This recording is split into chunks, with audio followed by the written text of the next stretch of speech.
What's up, everybody? You watching Nick Drive a live stream here on YouTube. You guys may be watching on Facebook. Hope you guys are having a wonderful, wonderful, wonderful night. It is December 14th, 2024. And we've got some great stories for you guys tonight on the live stream. You guys come on in, come on in, come on in. Come hang out with me. And hey, Brittany back there, man. She's making it happen back there, man. She's like, get out of the way, Max. You know? So I hope you guys are having a great night tonight. We want to give you guys a little bit of information here before we start tonight's live cast. Nick's Kicks charity has wrapped up, and we were able to put shoes on 5 teens and children.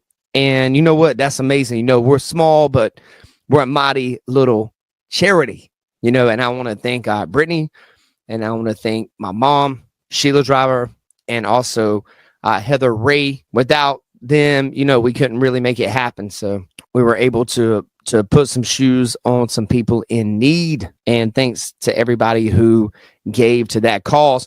Guys, I have a show tomorrow. I play acoustic guitar and sing tomorrow at the Fall Line on December 15th, 2024 from 3 p.m. until 7 p.m. You guys come on out, man. It's going to be a good time. It's going to be a good time. We're going to jump on into tonight's live cast. Guys, drones over Jersey.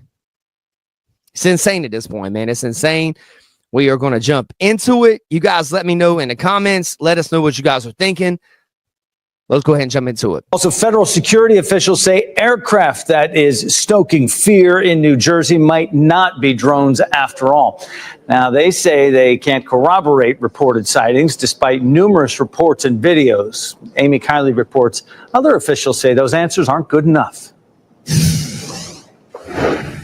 They should be shot down if necessary. As worries grow over drone-like aircraft spotted in New Jersey, federal security officials offered this assessment. It appears that many of the reported sightings are actually manned aircraft that are being operated lawfully. In other words, they might not be drones. Witnesses sound skeptical of that. Another drone. They'll just change direction, like go from like 90 to like 270 degrees, just like fly different directions, and planes obviously can't do that. Some experts seem doubtful too. Fixed wing aircrafts don't stop and hover and then go dark and take off. There's too many eyewitness accounts to say it's just a manned aircraft. Whatever they are, security agencies seem unable to explain or stop them. They say they can't corroborate reported sightings. There's another one up here. Some New Jersey officials say the aircraft appear able to evade traditional radar and police helicopters. They appear to actually avoid detection by traditional methods. So when our state police helicopter has gotten close,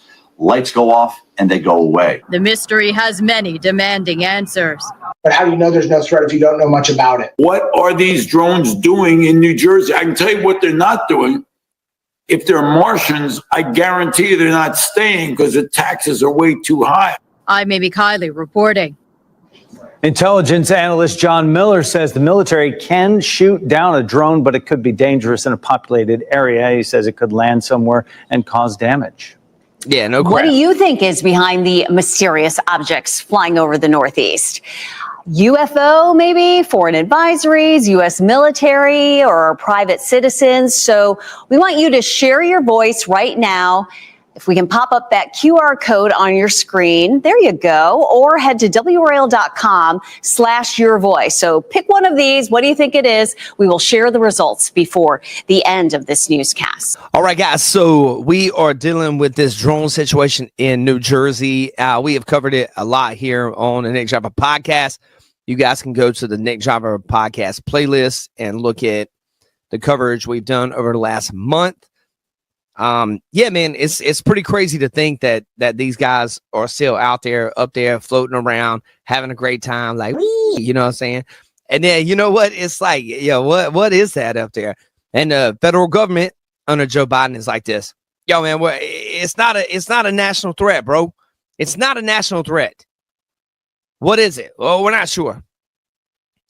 Well, how do you know it's not a threat? Oh, no, it's not a threat, bro. Why? Because it hasn't done anything malicious yet. Hey, here's what it is, man. Well, it's going to move us on to the next article for tonight. And you know, this next article was actually brought to my attention by Brittany over here. She's in Max's spot again, and free the aliens. Okay, all right, there we go. Yeah, this story is amazing. We're going into it. Seagulls are snatching sandwiches and causing people to have to get insurance. What? Yeah, it doesn't make any sense to me either. Let's get into it. Food truck to sell insurance when seagulls steal your lunch. What? Wow, man, that is a scary looking seagull right there. What is that? Here we go, guys. Every day at the Cheesy Toast Shack in St. Andrews, Scotland, seagulls swoop down and snatch food from dozens of customers. The proprietors at Cheesy Toast Check, hello there, are kind enough to replace stolen grub for free, but it happens so often that it's turned into a financial nightmare. You know, I added that in there. It says it's turned into a real financial burden. The seagulls are super aggressive and actually terrifying. Kate Carter-Lorg told Fife Today, "We are a family-run business, and I just can't sit and watch a sandwich get stolen and not replace it. So I always give another one for free, but it has been costing us a lot of money. People are even left bleeding after the gulls swoop for the food, man. These are some aggressive birds." Yo. This might be my favorite story of 2024. Britt, this might be my favorite story of 2024. Okay, guys, these seagulls are swooping down. And I'm going to tell you guys something, man. These seagulls are coming down, stealing people's sandwiches. They're like, yo, man, what's up with that ham and cheese, bro? And you know what? He grabs it, or he or she grabs it, and that little sweet, little nice little seagull. You know what? Seagulls, when I was very young, a seagull pooped on my shoulder when I was at the beach. And now every time I walk up and down the beach, I'm like always looking up, man, because anybody that will shite on you really doesn't care. And I'm going to tell you something, seagulls are the bullies of the animal kingdom. And I'm going to tell you something, I am not a cat fan, but I will say this before this story ends. I will say, hey, if you're a cat out there and you hear this podcast, hey, I'm not a person to initiate violence, but what I would say is, hey, you know what, cats? Do your thing, man. All right, let's go on to the next topic here. Brittany, very impressive find. Guys, if you guys are at the Cheesy Toast Shack in St. Andrews, Scotland, pay the extra $1, get you some insurance. Get you some insurance for your sandwich, you know, and it's kind of crazy. That's crazy. $1 extra will get you a new sandwich, and it also covers the cost if the business loses your sandwich due to aggressive birdage. All right, man. Let's get on to the next one. All right, guys. So this brings us to our next story. Elon Musk and Vivek Ramaswamy want to end daylight savings time. Let's get into it. Musk and Vivek Ramaswamy say they want to permanently end daylight saving time. Both entrepreneurs are calling for the change in a series of posts on the social media site X. The push comes after President-elect Donald Trump announced that Musk and Ramaswamy will lead a new Department of Government Efficiency in his second administration. Their intended roles would be to identify and make recommendations to eliminate processes or programs that are deemed redundant. All right, guys, so it looks like Vivek Ramaswamy and Elon Musk want to end daylight savings time. When I was younger, I always heard, my family was farmers, so I always heard that daylight savings time had to do with allowing farmers to have more daylight in order to work an extra hour.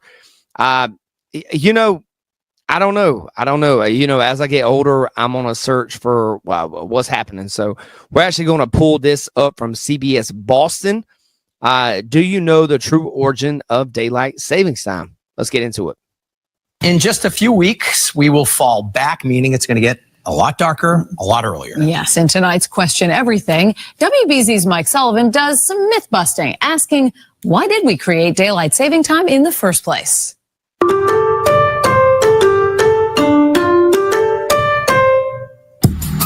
What is an urban myth, but a story told so often it becomes true? Bloody Mary. the Loch Ness Monster, Bigfoot. How about the story of daylight saving time? Definitely an urban myth, not a rural myth.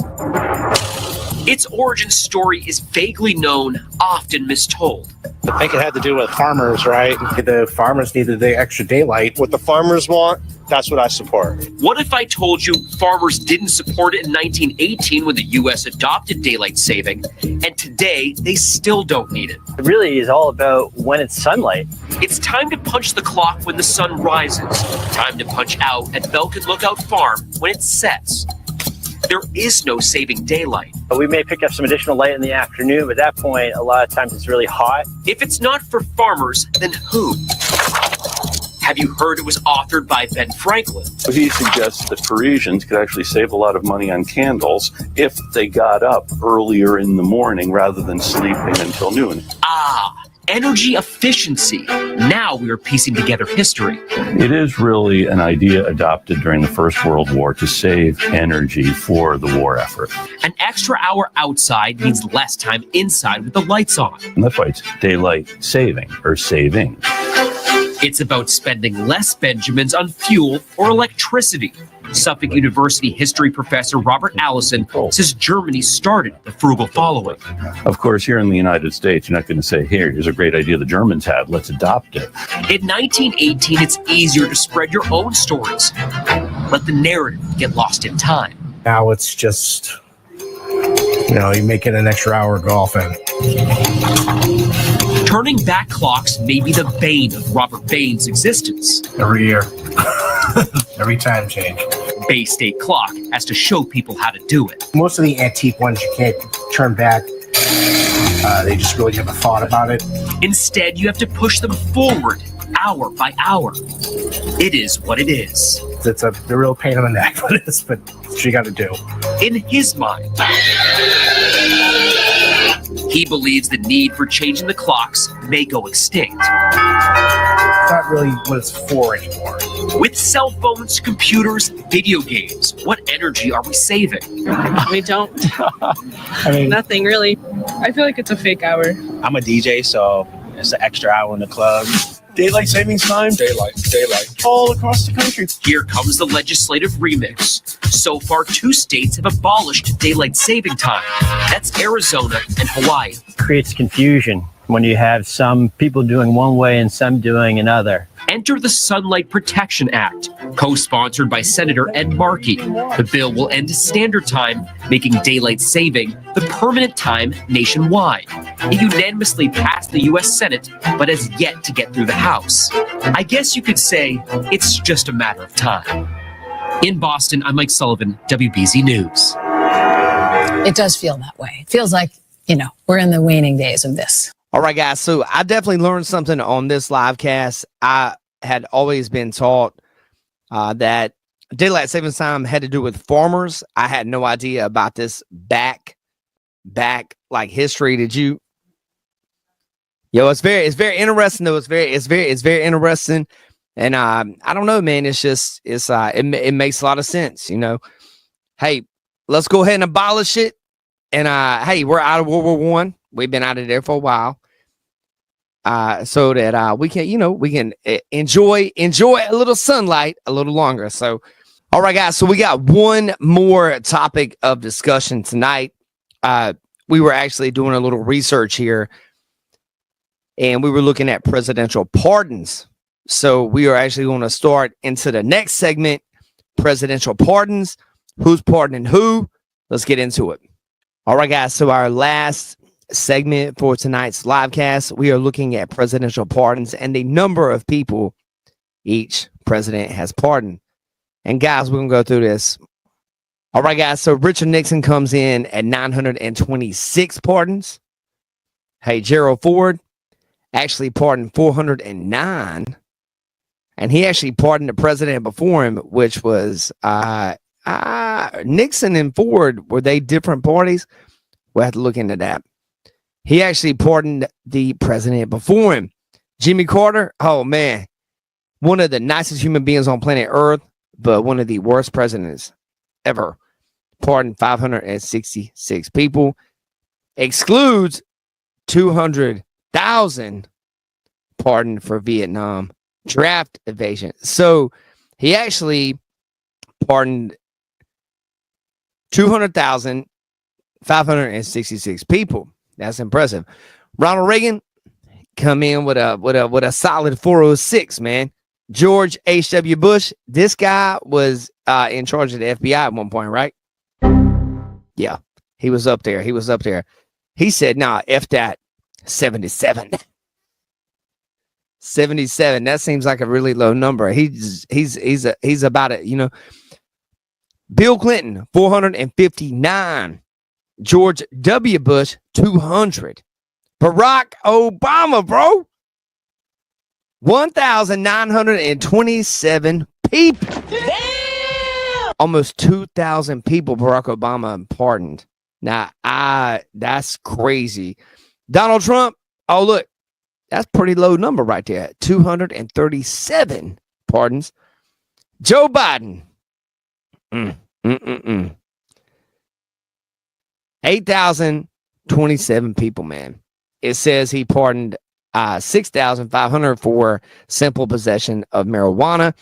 I want to tell you guys something, man. 1994 crime bill locked up more black men in America than any other bill ever. And that was written by a lot of people on the left's President Biden. And I'm going to tell you guys something.